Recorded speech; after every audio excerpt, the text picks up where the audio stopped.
length of locomotive by speed of locomotive.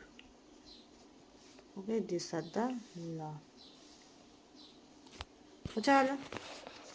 দেখো, object is stationary and is of negligible length. Suppose কোনো train হোক, কোনো বাস হোক, কোনো গাড়ি হোক, বা তুমিই হোক, তুমি অতিক্রম করছো এমন একটা অবজেক্টকে যেটা স্টেশনারি, যেটা স্থির অবস্থায় আছে, ঠিক আছে?